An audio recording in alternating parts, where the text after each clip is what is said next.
So music.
Recording in progress.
Okay.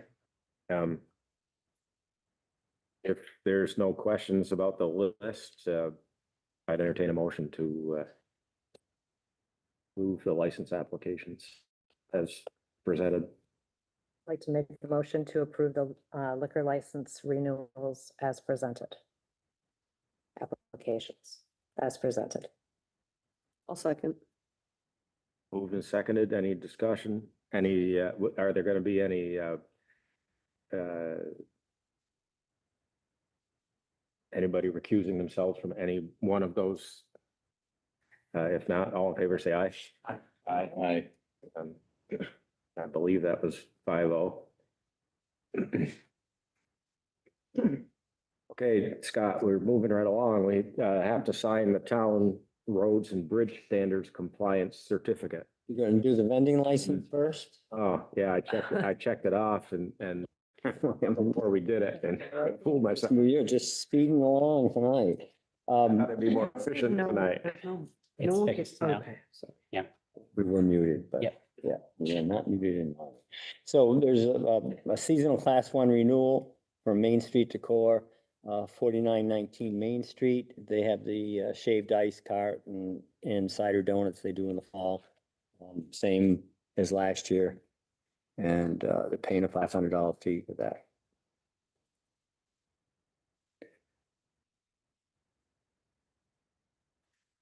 As far as we know, no compliance issues.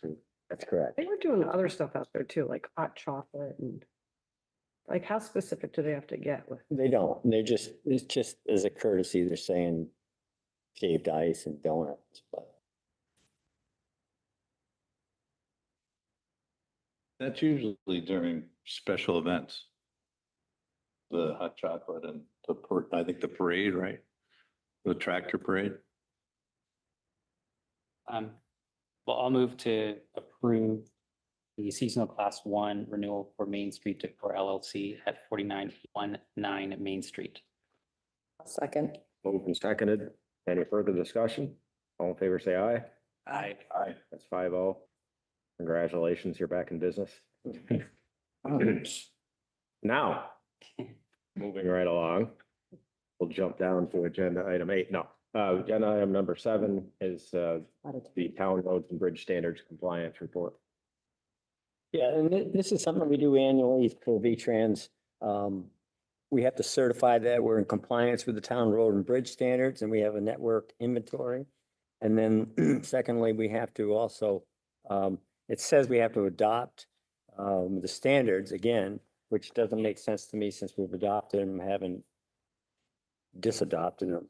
But we will do so and just sign off on them. And we actually Jeff and I have a meeting tomorrow morning with the District 1 staff, which we have to do once a year with them. It's just keeps communication lines open and helps us with our localized grants. Okay, need a motion on it? Yes, please. I'll make a motion, Mr. Chairman, that the select board sign the town roads and bridge standards compliance certification for BT Trans. Second. All in favor, say aye. Aye. So we have 2 places to sign, so I'll earmark them for you.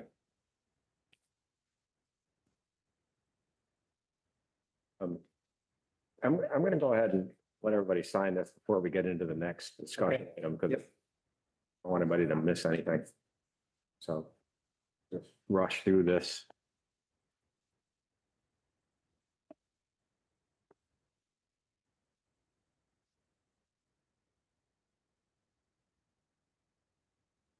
You could sign the second one, yeah. Sign that here. You don't know where to sign them, do you? No. And hi, Sign up. Heidi, you're now number 2. Oh, I don't know. You can't tell my I'll fill it for signature you. anyway. Yeah. Well, it's so legible that. Actually, yours is unique. Next. Well, we have a moment. I did pass out the audit report. She just came in today. And yesterday you should have received the electronic version. I'm surprised this came so quickly, but did. They must have overnighted it. Anyways, for your future evening reading enjoyment. Let's just see, I know there are Another constituents piece. been asking about this. Yes. Is this report available? We put it online. We will. We have not yet. Yeah, it'll be on the town On the website. town report, yeah, town website. Okay, so agenda item 8 is the downtown parking discussion. And this seems to be a hot topic right now. Yeah, I mean, I don't have any material for you. That's why there was nothing in your packet on just that email chain that we had. from a couple of the local business owners. And, you know, it's been kind of a talk of the town. And I know like the planning commission's having discussions about it and DRB even. So, I mean, you know, I just brought it up for you guys to have a discussion. We've got the town parking lot behind Walgreens. And that has now been filled on a regular daily basis, partly because of what's happening below us with, you know, pay for parking in one and then towing in the Walgreens. The threatening of towing. I haven't seen any tow trucks yet, but still. So people are scrambling, looking for spots. And what I was hoping to do was wait till the end of the school year to start enforcing the 2-hour, 2-hour parking limit on our lot. I wanted to get the school year done before we did that, because most of those prior to this push has been, you know, school staff and teachers filling up that for the day when they can park in the back. But anyways, that may facilitate us moving that up instead of waiting for the end of the school year. Let's just see how it goes. Well, there does seem to be a ripple effect throughout the whole downtown, and what I've noticed in my limited passes through the area is that now the $3 parking lot is somewhat empty, and Walgreens is full, and the bank parking lot across the street is full, and it appears that our municipal lot is full most of the time, but some of those are parked there all day. I recently went downtown to go to the law office, which is on Main Street. And I was saying, boy, I wonder where I'm going to park. Because I didn't want to park at Walgreens. That's for their customers. I didn't want to park in the bank parking lot. That's for their customers. And I didn't want to pay $3. So there were probably 4 or 5 empty angled spaces along Main Street. So I did not have a problem on that particular day in the middle of the day. But I think it's going to require some cooperation between business owners, the town, the school. I think a conversation where we bring the school into the conversation that we really can't give up those important spaces for teachers to park in all day, or staff. They do have plenty of parking behind the school, and it appears that there's space back there. And that would free up our portion of it a little bit. But I think we're going to continue to hear, I've heard from the manager at the bank several times. I talked to him yesterday. Yeah. He's a member of our economic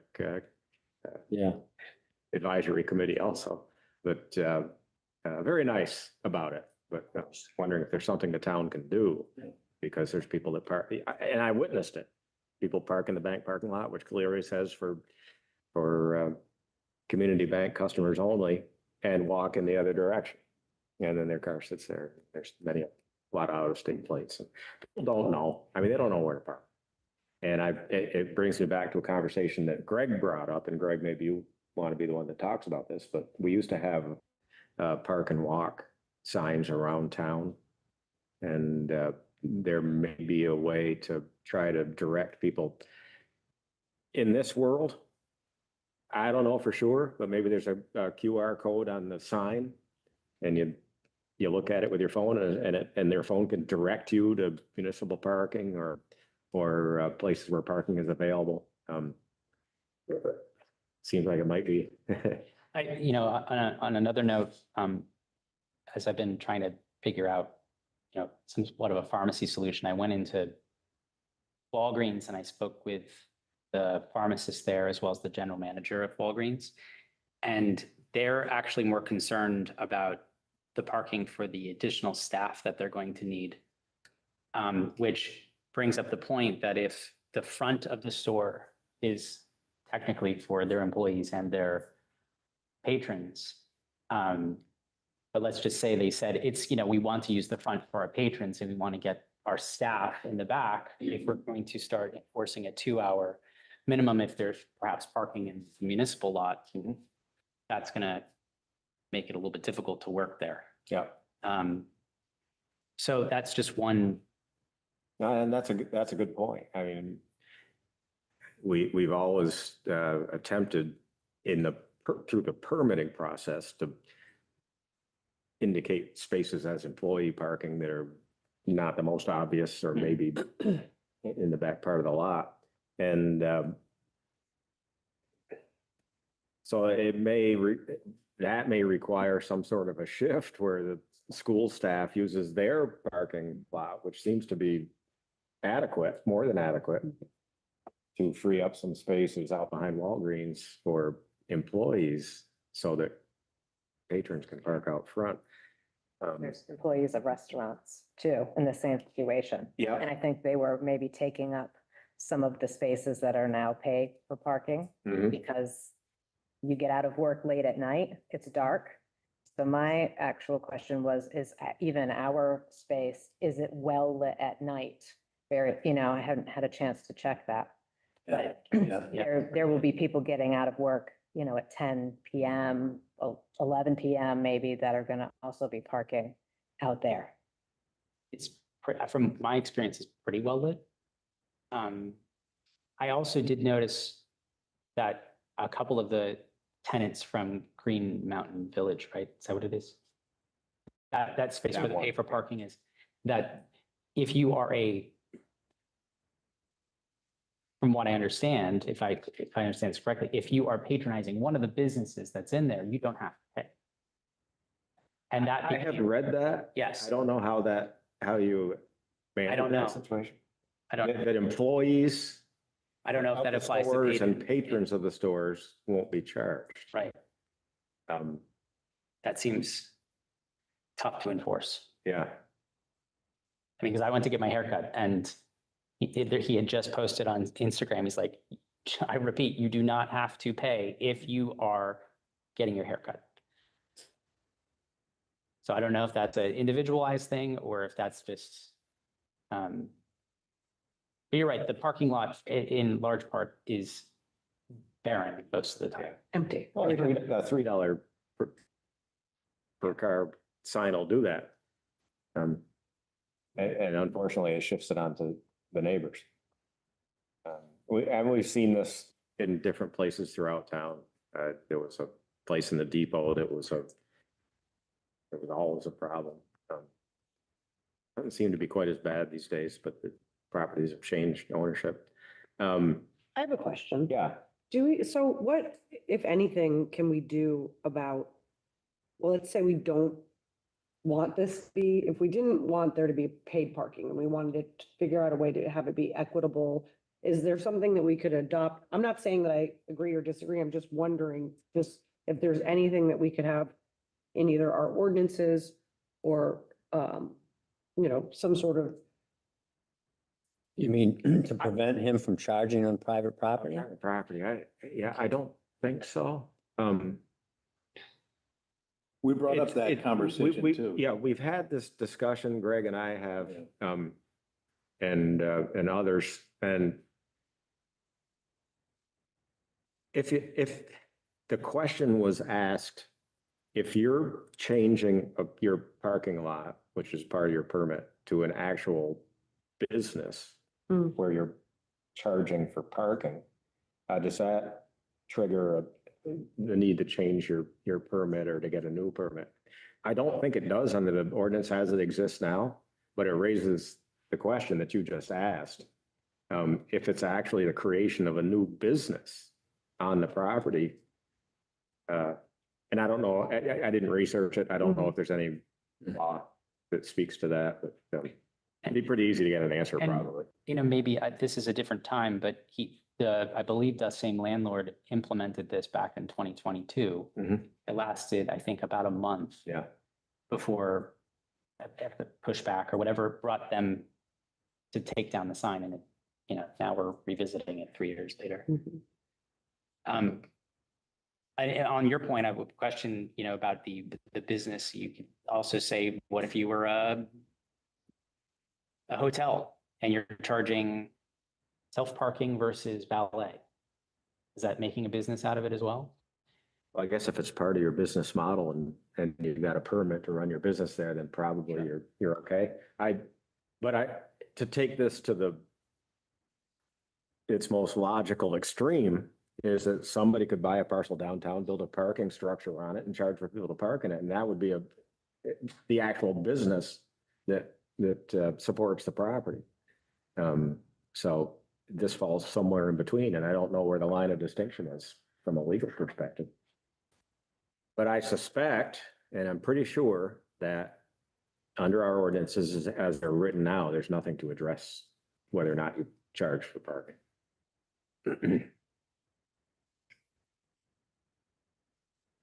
Which means it's allowed. The park and walk idea, Mr. Chairman, was back in, I think, the eighties. I don't know who instigated it, whether it was because of when the outlets came in. But I remember using it and people would come in and park and walk. And, but I think that it was a collaboration and cooperation between the businesses. And so I think the Manchester Business Association has to have a lot of probably say and go around and see if you can get buy-in, or if they can get buy-in for that. Yeah, and I think that was the Is that Manchester the Designer? culmination of our discussion on this earlier in the week or whenever that was, last week, I guess. That the MBA should bring in the businesses as they represent them and find out how big of a problem this is and how wide it's spread and what the thoughts are. And they could certainly be a good partner in trying to get some resolution to the impacts that we're feeling right now. Yeah, we've also submitted a grant application for a study, parking study for the downtown. I don't know if that'll be successful or not. It's federally funded grant, but we'll see. Federal, did you say federal? Yes, I do. So, Just give you a heads up. And I would be curious if that coincided with the Hobbins ownership of so many of the lots that. Well, it did. And actually, we had the trolleys Right. went around town Squires was a driver, I know. and they were empty. I don't think I ever saw anybody on one, but there were 3 of them that circled around town and people could park and pick up a trolley and go to another part of town when it went by. And We have the Green Mountain Express right now. You can. yeah, and that was pretty Drive. empty too. Yeah. I think where government comes into play here is that if everybody starts charging, and that just changes the fabric of Manchester in such a, I personally believe, negative way. I mean, it's not as welcoming. It seems restrictive in a certain way because we're not as big as Saratoga, for example, where you expect to go into a parking lot in Saratoga and walk because there's Well, and hardly, we're not as urban either. we're not as urban, right? But I think it changes the fabric in a negative way, and whether or not that would require a permitting process with somewhat onerous signage requirements and, to try and discourage it. But other than that, we're bound, I think our hands are tied by state statute and private property and deeded parking and all of that. And, I think that you just have to get cooperation for park and walk. Well, back in the 1960s and early 70s, the town of Manchester was the only entity that was charging for parking. We had meters on every single angle space and the parallel parking spaces across the street. And that was in recognition of the fact that we didn't have a lot of parking in the downtown area for those buildings that were shoulder to shoulder on Main Street. The same thing that we're trying to address now, even back then. And I saw a document from 1960 in my father's old select board stuff that kind of spoke to the Same issue problem. of the parking problem downtown. But the only thing that there was no zoning. Zoning didn't come in until 1971. Nobody was operating under a permit. And the town was kind of expected to provide parking for a lot of the businesses, much as it appears to be today. If we did charge for parking in municipal areas, you could use the revenue to shore up the parking mitigation fund. Well, you And- could, but I and think, then try but and figure it out- might defeat the purpose of providing municipal parking to help support the activity in the downtown by driving people out of those. Well, you spaces. undercut the $3 charge that they got across the street right off the bat. I have a question. Is there anything that we could do like similar to what we did with the moratorium on pay for parking and have like just say we're gonna pause allowing this until we develop some sort of like mindset around it or thoughts or zoning or I like, would want to get a legal opinion on that before we even, Are you asking if we can put a moratorium on the private property owner to not not on this, like, charge? let's, I'm just saying, I could see there being a cascading domino effect of other, you know, like the bank, I would be annoyed and I would put up a sign that says, we'll tow your car or, you know, I just would hate to have it become this, you know, situation where a bunch of cars are getting towed when we're trying to figure this out. So is there yeah, any? and that's a pretty bad and long lasting experience. Yeah. If somebody comes to town and they park in a, what appears to Well, be. the towing company that they referenced in the email was from Rutland. Yeah. $170 if you get your car towed and, And there was a $300.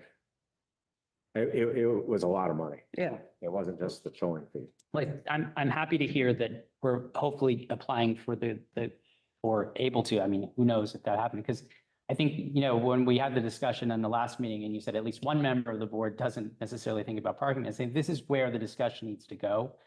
Because this is one of the reasons why I believe that people are so tied to the importance of their parking spaces. It's not just that they need it for their business. It's also because we mandate it, right? We made them pay for it. And we made them Zero. pay for it, yes. So, you know, they could be, you know, by looking at where we set our minimums, how we set the minimums, and where those, what effect those regulations have on the covenant of those spaces. Like, why are people so tied up in them? And then I think the other piece of this is, and I've had a long discussion with my dad. I mean, a long time ago, I said to him, I said, you know, I don't want to get out and walk a lot of times in Manchester because I don't feel it's very walkable. And he looked at me like, what are you talking about? We got sidewalks everywhere. And I said, yeah, but you know, if, you know, the space like around the roundabout, that where the, where it's getting closer to Northshire bookstore, I mean, cars are flying around that. It's not comfortable sometimes to walk around those places. And then, you know, there's Well, studies. There's gonna be a new bridge that you can. I know you can cross the bridge, but I think looking at this holistically in so many different ways, another great example, if you haven't looked at, I think it's Strong Towns, they give a few examples of like how far people actually walk when they go to Walmart, for instance, right? Yeah. You park at the Walmart and you park 20 parking spaces away from the store. You go in the store and you circle the store 3 times, then go back and say, wow, that was so easy because I was so close to the front of the store. But then, you know, parking at Walgreens and walking to Christos is too far. Right? Yeah. So I think it's finding the ways that we can help change the mindset, and hopefully that's the grant work can help that discussion if we can get there. But that's really the basis of the minimum discussion. It's not that I want to go, well, let's just, you know, anarchy, free for all. Let's, you know, maximize the lot. I think there's certainly arguments that could say there's a benefit for real estate values by maximizing the lot for the taxable value of a building, right? Rather than the pavement that we require. But at the same time, I guess what I'm looking at is the reality of the situation, which is this owner paid for parking and now the lot's empty. I mean, sure, so no one's parking there. So that, Right. and actually, he's not making money. no, People are just upset. All the other business owners now have, you know, they're being encroached on by both employees. Now, the MEMS teachers are gonna be displaced, which they arguably should, it be in their lot. But it's creating all these unintended consequences, and he's actually not benefiting at all. It's actually just making the owners of the businesses mad and making people walk further. right, but the sounds is, The downside, just one of the downsides to the owners of the businesses is before somebody might pull in there and park and say, oh, look, I'm Yeah, gonna go in this store. Yeah. Well, now they're not gonna pull in there and park, so they're gonna miss that. Right. So They're- so what exposure. is the landowner missing? It's like there isn't enough spaces for people to park there. Like what was the whole thing? The spaces were being filled by people who are not going to Yeah. the businesses. And Employees then from the the area were parking businesses were there. saying that there's, nobody can come to us because there's no place to park because it's full. I don't know if he's, does he have But a the opposite, nighttime, it's does he charge happens. at night too? I don't know. Does anybody know if he charges after 5? Because it's, that would, Most of the that would places be one of are, those situations where it'd be, it's true. it's not really necessary to have the And paper that, parking and So- people can park there. and that's part of the discussion as well, is that the timely using of these parking lots. It's Wow. like, you have a movie theater and it's only open at night, right? The use of the same parking spaces that might have been filled by the store that closes at 5. Or like the Unless bank you're very after young or 5. very old Right, and you go to the the bank, matinee. The bank after 5, the pharmacy after 7, whatever. Yeah. There's, I mean, it kind of works on Main Street with the addition of the new eating and establishments in the former bank building. Because the stores are all closed when they're doing their biggest business. So, that shared parking, staggered parking, whatever it is, it's a valid idea. So But, getting back to, mandating that people have their own parking on their own lot. This is a small rural town and, we get compared a lot to Saratoga, New York, and there's no comparison. If Saratoga was in Vermont, it'd be the largest city in the state. So you can't really compare a small rural town to an actual city. Because in the city, the city government is much larger, has a lot more resources to play with. And in the city, the larger it becomes, the city is responsible for parking cars. And people will either come in and build a parking facility for profit, or the city will build parking facilities and make revenue off it. We can't do that in Manchester. We don't have the size, we don't have the scope, we don't have the scale.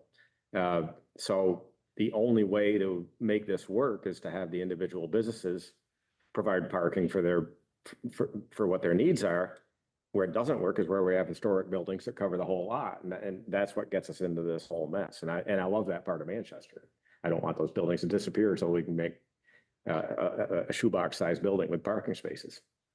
It'd be great if we could get rid of the angle parking, but that's a necessity at this point. I think though the only caveat I would put on all of that, Ivan, is that while I agree that we're not Saratoga, I think we've also done things in the past that have allowed folks that would have actually walked more frequently in the town because they lived close to the town.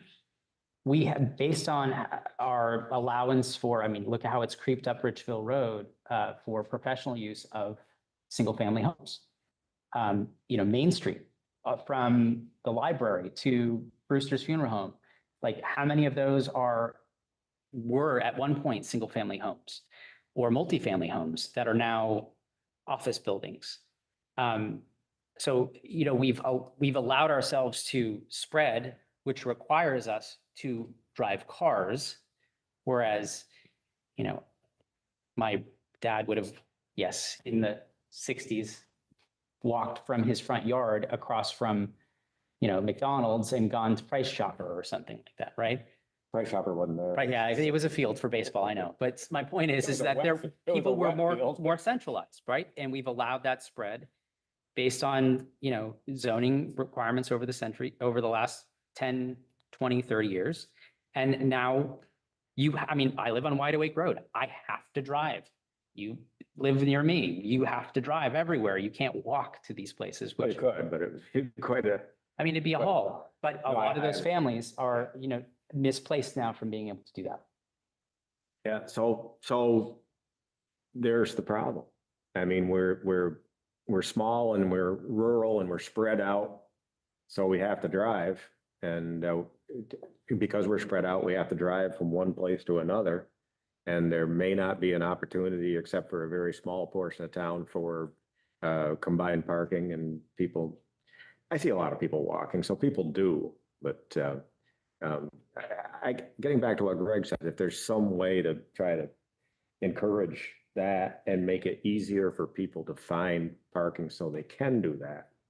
And that may be what comes out of the parking. study. Mr. Chairman, the Smart Towns, the nonprofit consultancy has done extensive work on this.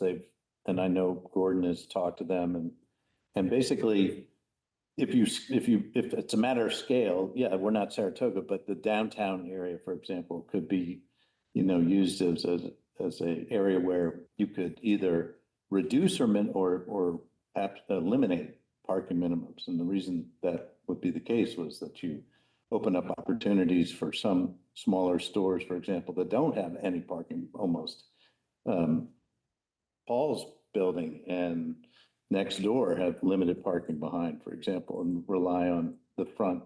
The guy across the street with the gorilla, doesn't have a lot of parking. And so if one of those spaces opens up, their contention is that you don't have a parking minimum there, but somebody could open a coffee shop where a lot of people will walk to. That was one example that they gave. So yeah, we don't have that problem, but we've also created parking, by the way. We've done the parking lot behind Walgreens, that's one. And there's opportunities possibly for partnerships elsewhere. We didn't create it though. No. We just We approved used it. money from the parking Yeah, but mitigation fund. people were already parking there. It was just a terrible lot. No, but we did it up for the express purpose of creating parking. But anyway, the point being is, I think it's worth looking at reducing or eliminating minimums in certain areas. That was strong towns, right? Sorry, yeah, strong towns. And then I think that, as you said, the cooperative idea of park and walk works. The thing is, their contention is, if you have a parking problem, that's a good thing, number one. So we should all be happy about that. Number two, on nice weather, you see people walking who are coming here to do whatever they want to do. They're walking all over town. They're parking somewhere and they're going all over. So Northampton, Massachusetts is really spread out, and of course they're a college town too, but they used to have a huge parking problem. And my understanding is that it got addressed in the 90s and parking's not a big issue, and I wonder what they do. That's the kind of thing that we I don't know anybody. Maybe there's a developer who could come in and build a parking facility somewhere underground. Yeah. So you Well, they wouldn't see could. it. Yeah. Anybody can, Deep, I mean, deep. anything can be done, It'll also be flooded. And they get, but they're gonna want to be compensated. they get the take. No, they, yeah. I don't think there's enough economy of scale here for something of that magnitude to be No. cost effective. Well, at $3 a car with 400 spaces per hour. Okay. I just, Anyways, When I know this is all, I mean, we are in the process or where are we with that grant? I know, again, it's up in the air with federal, but We've submitted a grant application. I don't know what the deadline is for review. I'll check with Gordon and let you guys know. do we know, is that Department of Transportation? I don't have any more information right now, Jack. Right. It's kind of a long. NBA, we've talked, or I think, was it Peter or somebody's spoken with the NBA about the park and walk idea? I think Yeah, they were pulling signs out. We've recovered some of the signs from the previous whenever, effort. yeah. Yeah, so maybe we look at that, how that worked and who were the partners involved in that.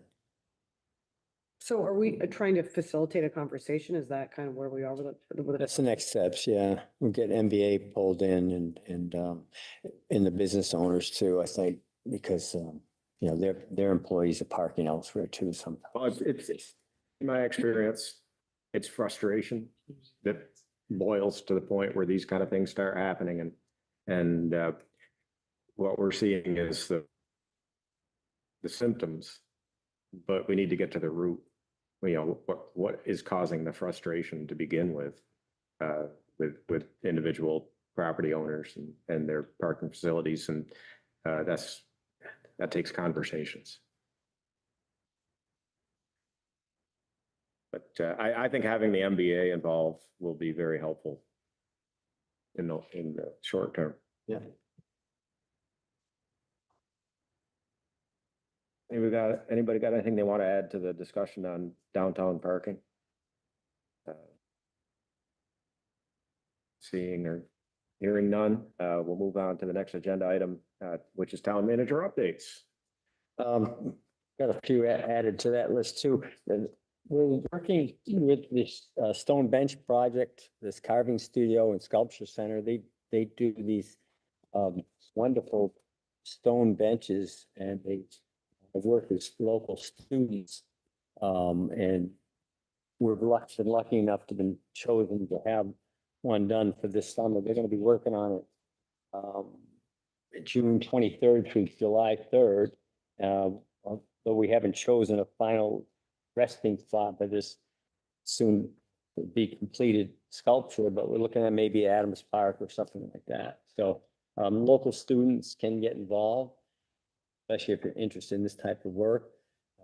And they take applications and they put together a team of students and they teach them how to do stone carvings. They come out with a beautiful bench. So that's one thing that's. When they talk about local students, it looks like it's pretty much a Rutland-based.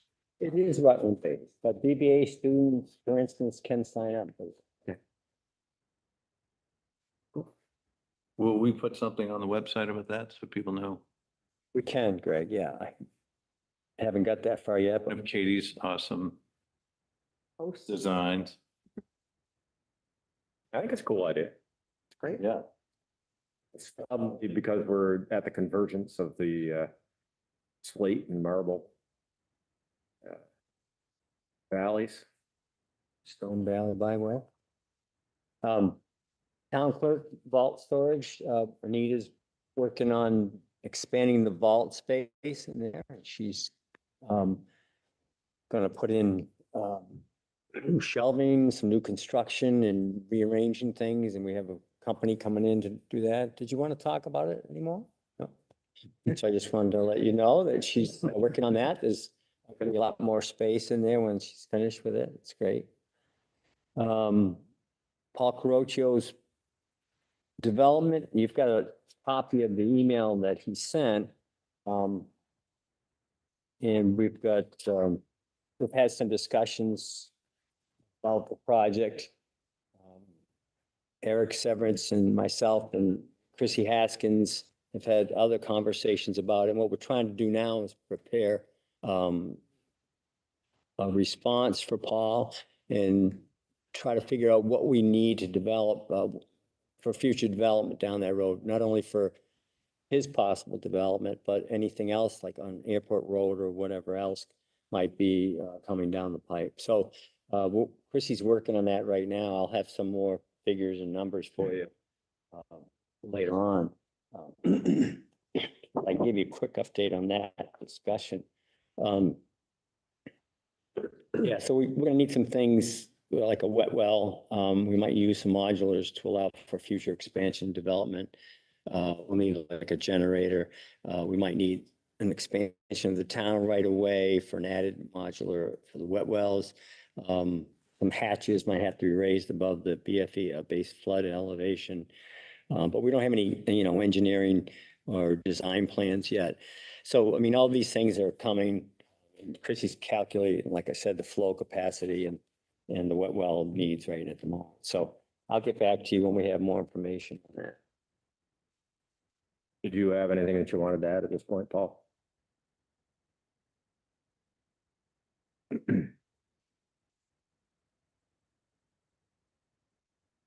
Hello, Paul Carocchio.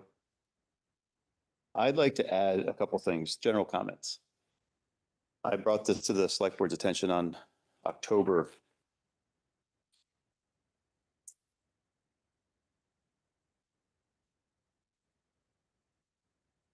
2nd. It's the last email in this section of emails that I sent to the select board and then the Scott. Kind of following my pattern of making requests.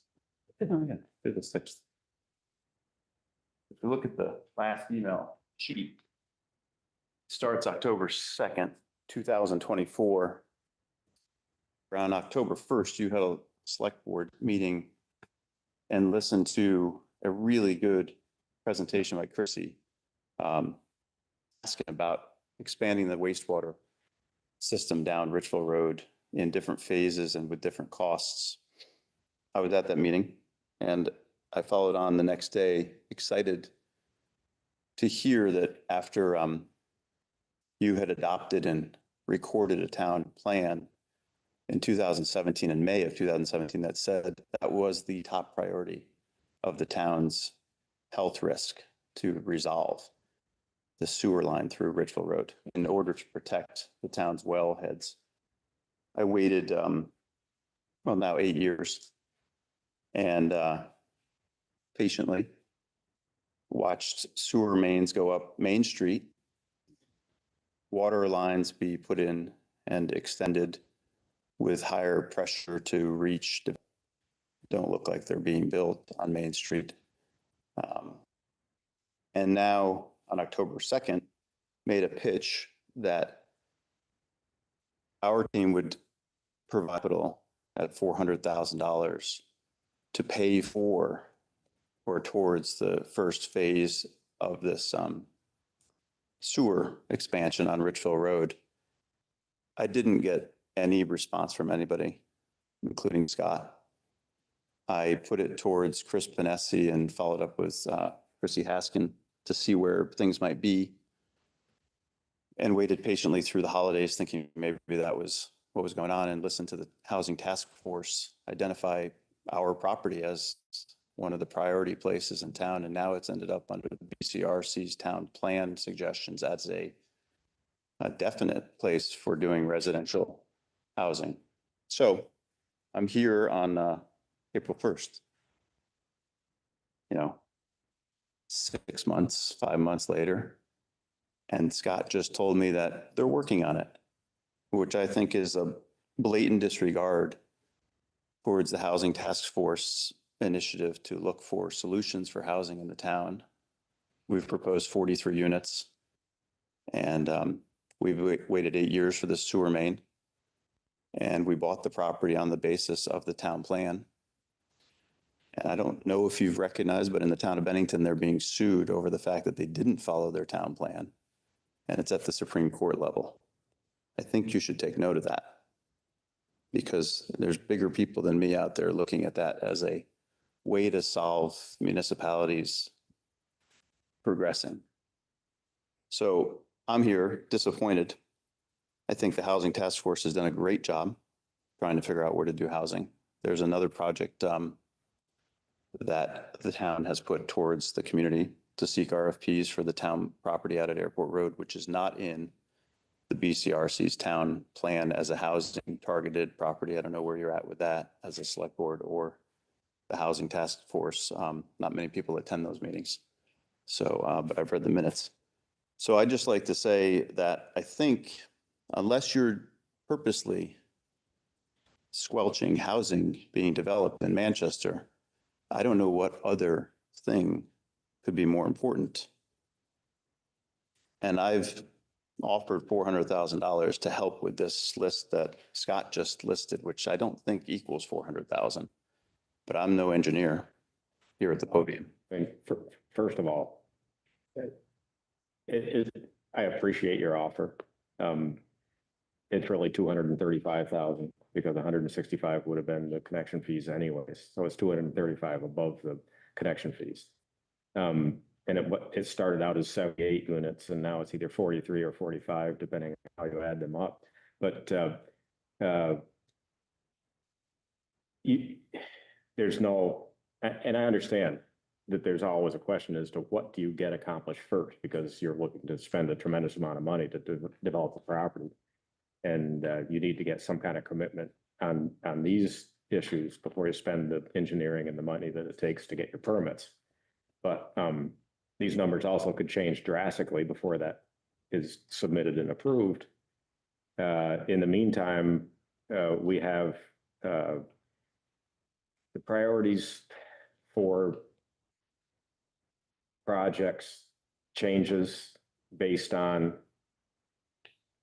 what's happening on the ground and what's available as far as grant money. And there's a lot of, we don't have the kind of money to make these kind of improvements. They're generally, hopefully would be some grant money. If not, there's a bonding issue. We have bonds that are retiring soon. There's a level of debt, which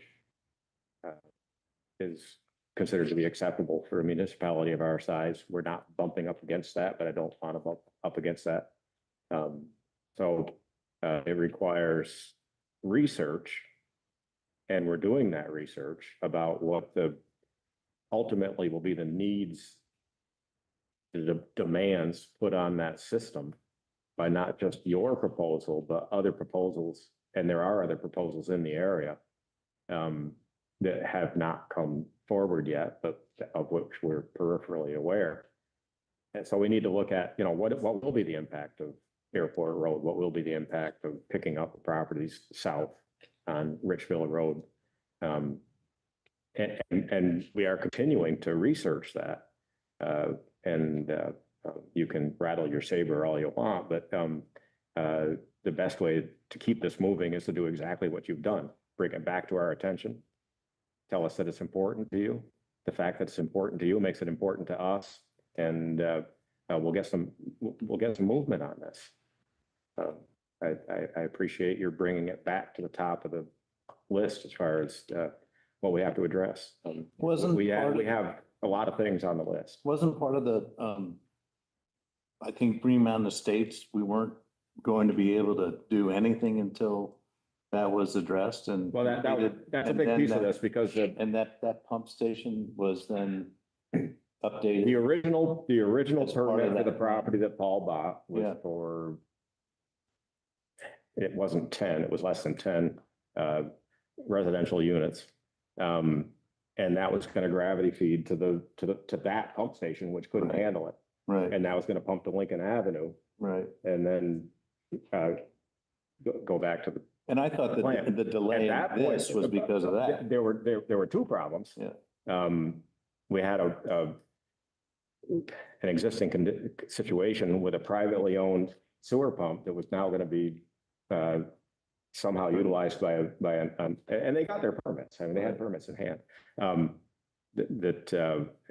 all the things that needed to be addressed in order to make that happen, but that pump station was going to have to be upgraded. It was failing on a regular basis. But also, we were having problems at Lincoln Avenue with the pump station that we own, and we've done some upgrades there, but that was at such a high capacity that if we didn't have power on Lincoln Avenue for 30 minutes, the alarms would go off because it was overflow. Right. And we've addressed those issues. We have more storage capacity there. Now you take care of that piece that you own. And now we've recently become owners of the other pump station. And we need to figure out exactly what capacity we're going to put in there ultimately, but there are things that needed to be done right away to make that usable for what it's handling right now. So there's a lot of moving pieces to this. And again, I do appreciate Paul bringing this back to the top of mind. And it's a little more than half the number of units that it was. I think I was also 7 months ago. wondering if we talked about the line going all the way out to Cass Terrace, but we couldn't even talk about doing that until we finished the Green Mountain part of it. Yeah. And then, because I think it still should be a priority. And then we found out it was $6 million. And, and that was a stumbling block to moving forward and trying to figure out how to pay for all that. And then there was multiple, we could have carved it down to 3, maybe $4 million if we did X, Y, or Z. I mean, obviously your 400,000 would help going toward that, but I think we're at the point, from what I understood, that we can really talk about going forward now that the Green Mountain Estates job is finished. I would also add that one of the things that the Housing Task Force has been working on is the relationship actually with the folks that are coming here on the 9th, the thermal energy networks. There are cooperative grants that can coincide with sewer line placement. If we're sharing the ditches for these networks, those are covered by grants that are not currently being structured away from, any downsizing from the federal government. Like geothermal is one thing that's actually still on the list of things that can be done. I'm not saying that's the solution, but if we're looking at how to get to 6 million or whatever the number is, 400,000, we need to, if we can cover, some additional costs from the actual trenching through the thermal energy network, which sets us up to, maybe a better future for keeping these things affordable, right? Because this is a long-term benefit potentially to the town or to the people who are going to be living in these homes. There are other ways that we can look at trying to peel back the onion to get to where we need to go. I think the other discussion we had is that, yes, Cass Terrace, if we went all the way to Cass Terrace, it was $6 million. But we talked about how we could piece it into different sections. Right. That, because I remember, Paul, I think you said specifically, so if I right now paid the 400,000, am I good to go? I think it was basically what you had said. And I think we were somewhat there, but yes, there's a lot of moving parts, but I think this is. Can I make a couple more comments? Yeah, sure, go ahead. I might sit down and listen for a while. So the timing of October 1st was after you settled with the Hayes estate. Months, because Chrissy had prepared at that point a very elaborate engineering study that was pretty well detailed with costs and diagrams and a book of things. I don't understand the relevance of commenting on the reduction in units, Ivan, Chair. I don't also understand your comment about it's only 235,000, because my understanding is that the connection fees are towards capital of the sewer system. My other comment is that in 2017 or 18 with former town manager O'Keefe, we had laid out the federal grant program that we could apply for in showing income sensitivity on Ridgeville Road and actually get most of the line put in at no cost. And it was, no, we're not doing that. We're going up Main Street. And we said we'd participate then economically. Water under the bridge doesn't really matter at this point, but we have paid property taxes on an assessed property value of just around $400,000 for 8 years since the town plan said that was the priority. And the property was bought well prior to that. So we've spent almost $100,000 property taxes on a dream based on a town plan that was written and then just waited patiently. So I've waited patiently for 5 months with no response to my emails from anyone in the town. So including this one from 2 weeks ago. And I didn't even know I was on the agenda tonight. Somebody called me and said, we saw your name on the agenda. So I don't really understand what's going on, but it's an interesting, I guess we'll wait another 8 years or whatnot. So I'm trying to piece the puzzle together, and I'll leave it at that and wish you good luck.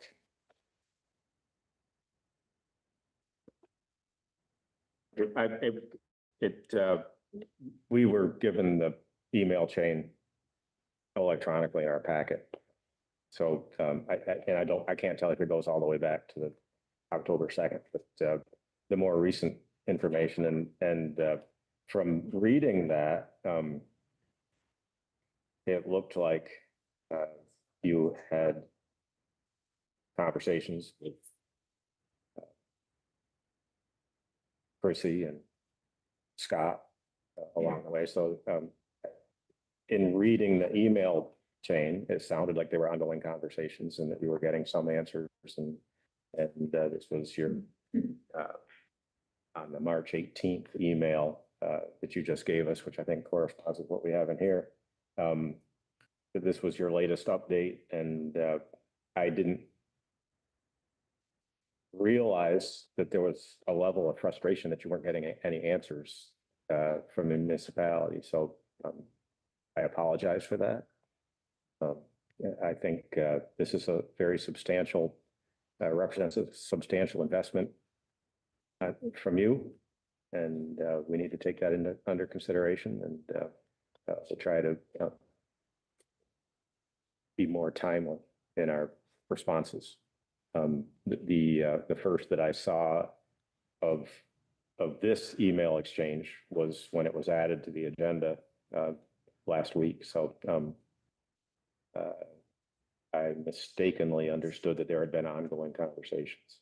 So feel your frustration again, and we'll try to make things work better. Not prepared to give you any answers here tonight because this is the first time we've looked at this as a group, but the questions that I have, yeah, I agree with it. The 400 includes what would normally we would charge for upgrades and improvements through our connection fees. So, you know, it's $400,000. It's 235,000 above what we would normally charge you. So that's a very, on the surface, could be a very generous offer. What I don't know is what the, how this impacts what we would have to invest in order to accommodate what you're doing. So we will try to get answers to that. And we'll do a better job of communicating. Okay. Don't forget your jacket. Oh, he's speaking. Oh. Oh. I thought you were leaving. I don't have a mic and there's people on. So I put a deadline of Friday for a response, just to see if I could encourage somebody to get back to me. I understand that you can't respond to the content of this, but could I ask that maybe we extend it another 2 weeks or a month to try and get a response so that I can decide if I'm. I'll ask Scott. I mean, do you think it's reasonable that we can get some kind of information to help us make a meaningful response as a board to this? Sure, we could have something together for you guys at the next meeting, 2 weeks from now. I just think when you're trying to do things with a piece of property, that you either decide are you going to plant corn or are you going to plant residential units? And I can't interpret this in this town anymore. So. Is this under DRB review? Are there drawings and everything for the project? I'm not going to bring a permit application to the table until I know that I can plug it. With preliminary, have they heard a preliminary hearing? I'm not going to waste my time on that yet. My only point on the reduction in the number of units was, it would seem to me that 43 or 45, depending on how you add that up, the numbers seem to add up to 45, but you said 43. It would seem to me that would have less of an impact on our system than 78. That's the only reason I brought it up. Yeah, the only really reason the reduction was based on the height restrictions imposed by the zoning ordinance, the wetlands restrictions and setbacks imposed by the state, and the stormwater management system, basically confining the site down to a small pancake of 8 acres that we can actually put a building on, in light of the fact that also we don't want to be too intrusive on the site that has an upstream river issue. So we're trying to manage that. So if we wanted to go to 5 stories and we wanted to ask for a variance, we could fit another 24 or 50, 30 units in there, but we're not doing that. So. Yeah, and I don't think that the potential flooding issue has any impact on what we're discussing here, but it certainly has an impact on your application. And the regulations allow you to build a foot above the flood plain, in the floodway above the floodplain. So any new construction, including in excess of 50% of renovation, like the town's depot buildings, those, if they're renovated, they have to be built up a foot above the floodplain. And that was a big reason why the cost there is so excessive. On this project, the same thing. You have to build the whole project a foot above the flood elevation. And so even if it does, So the issues, the answers that I need, don't come from you. They come from our engineer and staff. And it's relative to, what will we need to accommodate what you were intending to do here? And then how does that mesh with our desire to extend the sewer down Richville? And does it get us closer to being able to get that done, or does it create an obstruction or some kind of blockage to us being able to do that part? And how do we get them to mesh together? That's really all, I think that's what we need to know.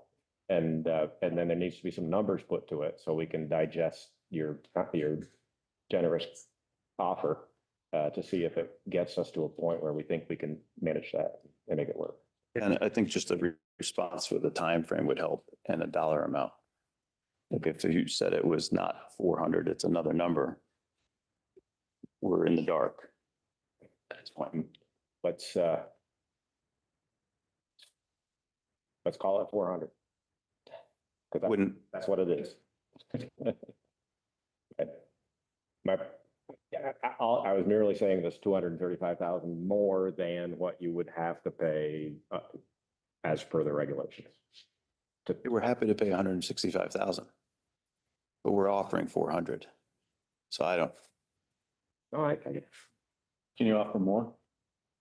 if we knew, possibly if we knew if it's happening in 2025 or,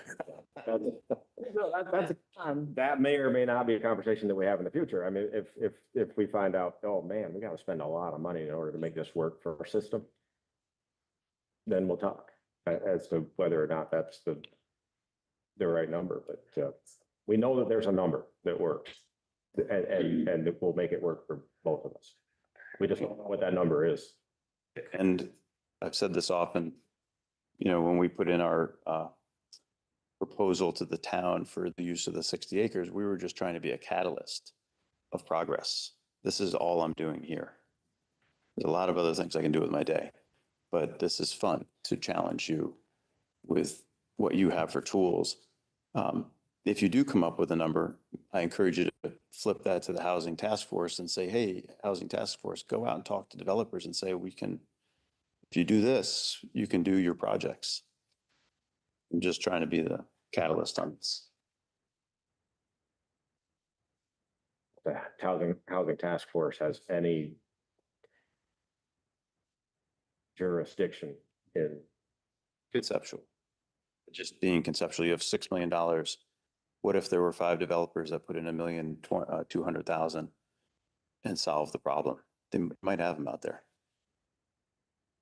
All the Hayes lots, the airport road, the Levis property, our property. And then Cass Terrace and Carlin Street benefit from it. And then we protect our wells that serve the whole town. agree. Mhm.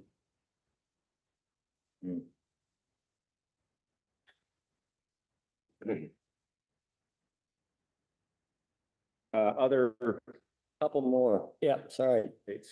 Depot Street buildings, as you found out yesterday, we sold those. And the sale was consummated yesterday. Money's been deposited into an interest-bearing account here for the town, but the new developer, new property owner is very excited about it, and he's gonna make an announcement within a week, possibly 10 days, about hopefully new tenants coming into the building. So we'll get that back on the grand list and get some taxes from that. Great. Finally, we have Circus Smirkus coming to town July 8th and 9th. So put them in your calendars and be at the rec park.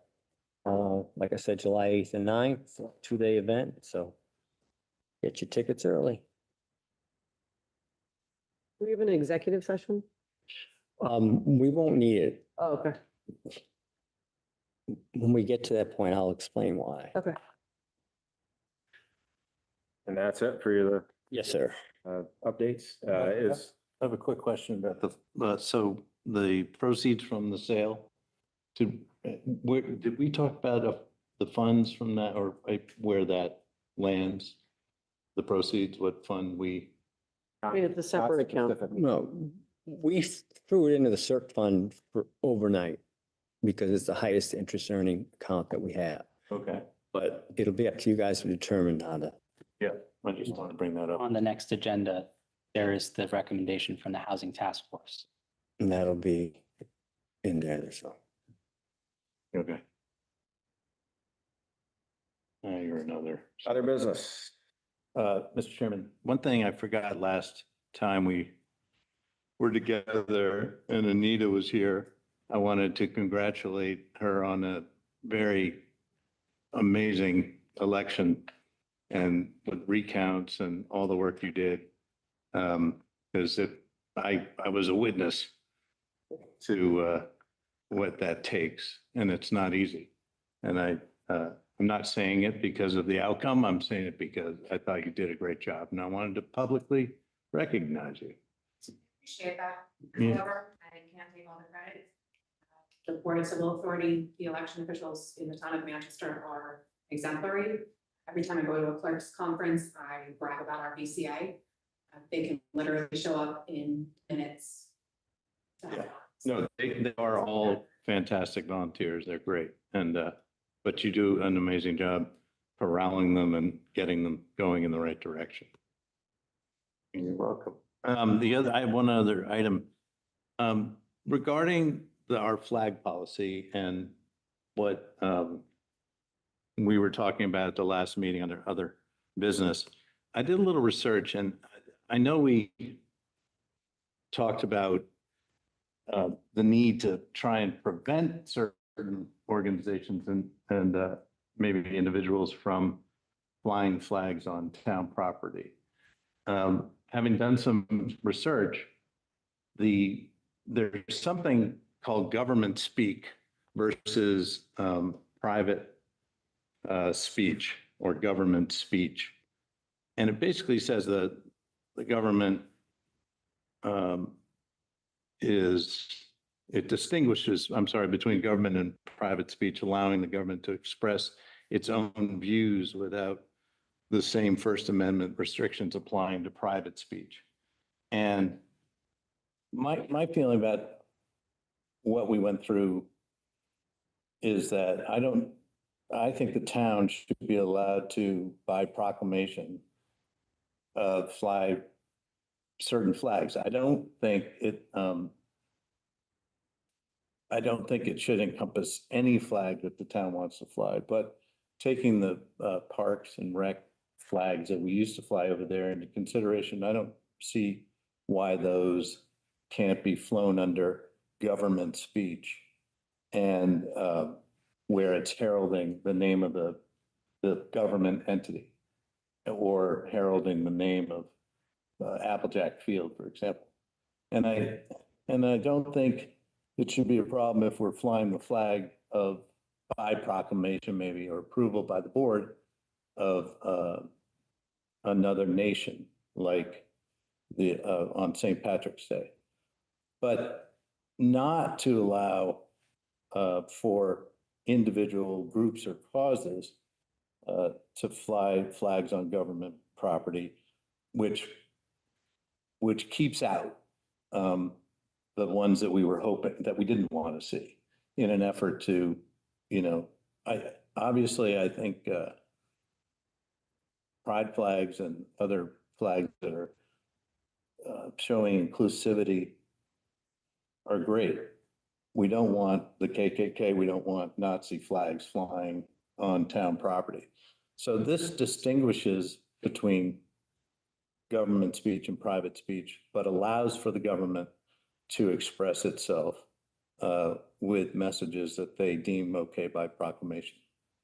So would like to open that discussion up again at some point, maybe not now, but I want to put it out on the table. Yeah, I think it's time. There's a Supreme Court case, I don't know if you had the chance to look at it, but it talks about this issue in particular, I think it was in Boston. Yeah, that was the Shumlin. Short-lived, short-lived v. Boston. That's what we use that to argue against flying individual group flags. Yeah, but I guess, so if it went in front of the Supreme Court and they basically said that if you're flying a flag of any sort on a municipal flagpole, that it's essentially a conversation and that you're making it, it is a conversation piece and it's falls under free speech, but it opens up, like, when, I guess, I think short-lived v. authority- Boston is brought up in this government speech versus, and I think that there are examples like New York City that fly the New York Parks and Rec flag and New York Parks. that's a flag. banner, not a flag, technically. Well, I think, That's again, I'm if it's a I'm location. opening this up Yeah. for conversation. I'm not, it would require some more research and possibly having our town attorney look at it. But I don't think I think there's a difference. The other discussion of why we ultimately said that we couldn't fly the flag last year during the marathon session, not the length of Cory Booker, who I guess passed 25 hours on the floor, was that we did not have a proper policy in place. And the flag policy that we adopted last year, 2 sessions, I think, after that session, specifically states exactly what Greg, you mentioned, is that the select board may authorize the display of additional flags for special occasions, holidays, or events of local, state, and national significance. And additional flags must be submitted in writing to the town manager's office for approval by the select board. That was be a proclamation. Well, and the reason I think the flags over the rec park are just an example. I don't think that they should have fallen underneath our. Well, sorry, sorry, not to back up. When this policy hadn't been put in place, we made a decision that we weren't going to fly any flags but the United States flag and the Vermont flag, bar none. After that decision, yeah, these. Then they aren't- went back In up. my mind, those weren't flags. They were I don't even know how to categorize them, but Banners, technically, they were- location banners. Yeah. That's the kind of thing I'd like to exempt, and I want to look at this policy and I want to, and We can decide whether or not. put it on a future agenda. Just referencing that municipal department flag, we do have that in here now. So, if a municipal department flag exists, it can be displayed at the venue that the flag represents. So we can have rec park flag over at the rec park. And this obviously was for clarity, right? We wanted to be very clear. This is the reason why we can and cannot, or why we are not going to fly certain flags. Obviously, some folks took that also that we were stopping people from doing it within the community. This is specifically on municipal owned property. And then, yes, and I will say, last year, the other thing is there was some question about how long this flag was going to be up or whatever. I can tell you this year that there is a plan for a Northshire Pride that's going to coincide with the Bennington Pride celebration. And that will probably be part of a request that comes for the month for a day or two in the month of June. So, I don't want to get into a 5-hour session again. I would like to think that we could. So underneath our current flag, the flags at the rec park can fly that say Applejack Field and. As soon as we approved this, it could. Yeah, did we put them back up? Sure. Yeah. Okay.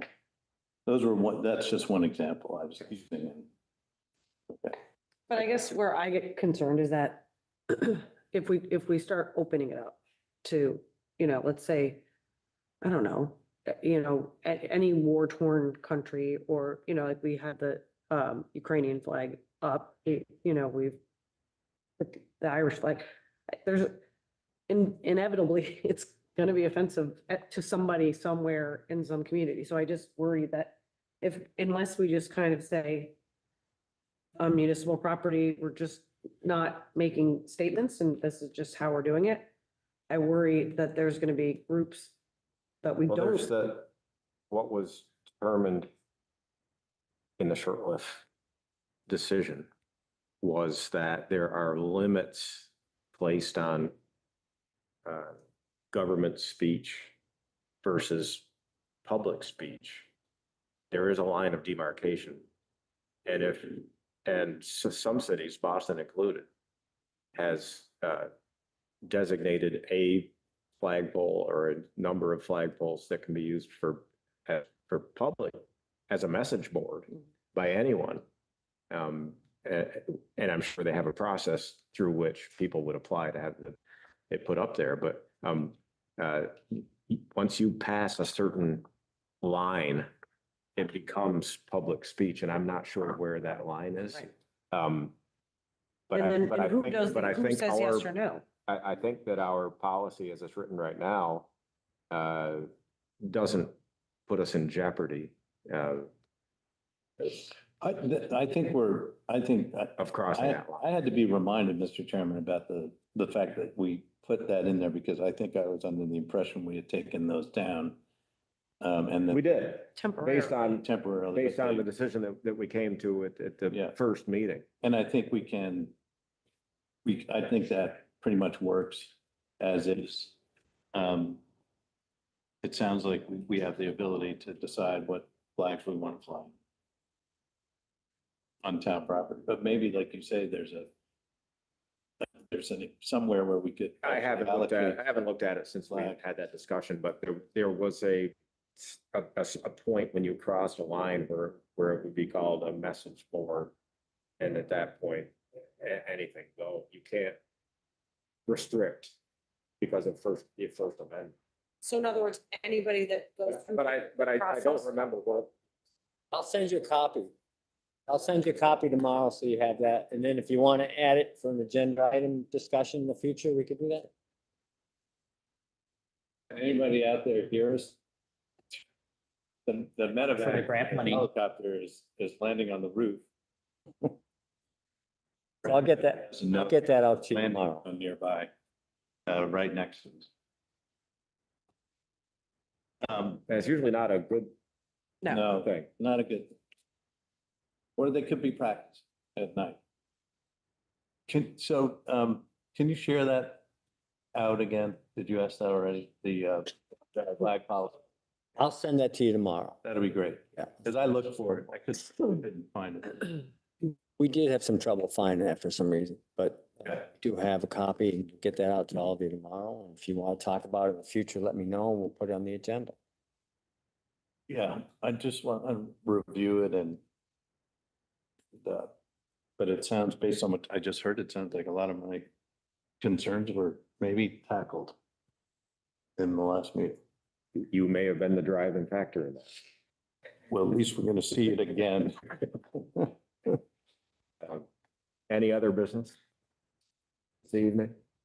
No need for an executive session. We don't, we had originally scheduled one, but it doesn't meet the requirements for it because it's not contractual discussion. You've already approved the contract. I'm talking about the union police contract. So I did give you a blank copy of what we're reaching with the senior officers, the non-union senior officers, and what we were trying to do is keep the officers in line with the subordinates in the union, especially and including salaries and wages. So some of the key points, I mean, and Heidi, you were involved in the discussions. We made salary adjustments comparable to the union contract increases. We increased longevity, bonus of pay, annual bonus, sick leave was increased, health insurance cost percentage was increased, and then long-term retirement for long-term service people. So those are the key points of what that agreement we have in the package. But basically it's to raise them up along with the union at the same time. We already came up with all the numbers. Yeah. It's fair and equitable versus our neighboring communities and and certainly in line with what they deserve. And they seem very happy with that, so. Thanks for including this, by the way. And Oh, yeah, and the backside has a timeline. Yeah, that's really, that's really the other thing I glanced at. this was a recap of the airplane crash on Equinox and the timeline on the back. If you look closely at the picture, you'll see a couple of the victims sitting there in the fuselage. Oh, Andy Reid. Sneakers. Told me that. They came, the dad and the pilot and his son came back 4 days later and went up to the site. Presumably to retrieve their plane, but no, they were going up there with the FAA to check it out. Yeah. This is pretty amazing. Glad that's just a miracle. The miracle in Manchester. That's How do we monetize this?